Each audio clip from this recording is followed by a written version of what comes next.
తెలంగాణ ఏర్పాటుకు నిరుద్యోగ సమస్య అత్యంత కీలకంగా మారిందని సీఎం రేవంత్ రెడ్డి అన్నారు. రంగారెడ్డి జిల్లాలోని వట్టినాగులపల్లిలో నిర్వహించిన అగ్నిమాపక శాఖ పాసింగ్ అవుట్ పరేడ్లో సీఎం రేవంత్ రెడ్డి పాల్గొన్నారు. గత 10 ఏళ్లు నిరుద్యోగులు ఉద్యోగ ఉపాధి కోసం ఎదురు చూశారన్నారు. కాంగ్రెస్ హయాంలో 90 రోజుల్లోనే 31,000 ఉద్యోగ నియామక పత్రాలు అందించినట్లు తెలిపారు. బడ్జెట్లో విద్యా వ్యవసాయానికి అత్యంత ప్రాధాన్యం ఇచ్చామని, తాము అధికారంలోకి వచ్చిన తర్వాత ప్రభుత్వ ఉద్యోగులకు 1వ తేదీనే వేతనాలు ఇస్తున్నట్లు రేవంత్ రెడ్డి వెల్లడించారు. బడ్జెట్లో విద్యా వ్యవసాయానికి అత్యంత ప్రాధాన్యం ఇచ్చామని కూడా మరోసారి తెలిపారు.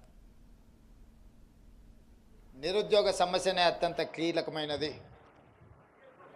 నిరుద్యోగ సమస్యకు శాశ్వత పరిష్కారం దొరకకపోవడం వల్లనే తెలంగాణలో ఉండే లక్షలాది మంది యువకులు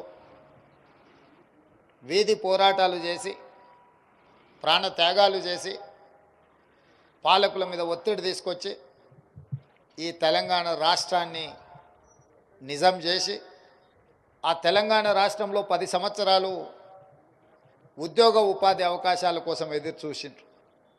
కానీ నాటి పాలకులు వాళ్ళ ప్రాధాన్యతలు ఏ ఉద్దేశంతో విద్యార్థులు నిరుద్యోగ యువకులు ముందు బాగానే నిలబడి తెలంగాణ రాష్ట్రాన్ని సాధించినరో ఆ ప్రభుత్వం యొక్క ప్రధాన లక్ష్యం ఈ అంశం లేకపోవడం దురదృష్టకరం. అందుకే డిసెంబర్ 3 నాడు ప్రజాప్రభుత్వాన్ని తెలంగాణ ప్రజలు ఎన్నుకొని 7 తారీఖు నాడు ప్రమాణ స్వీకారం చేసి 90 రోజులు తిరిగే లోపల 31,000 ఉద్యోగ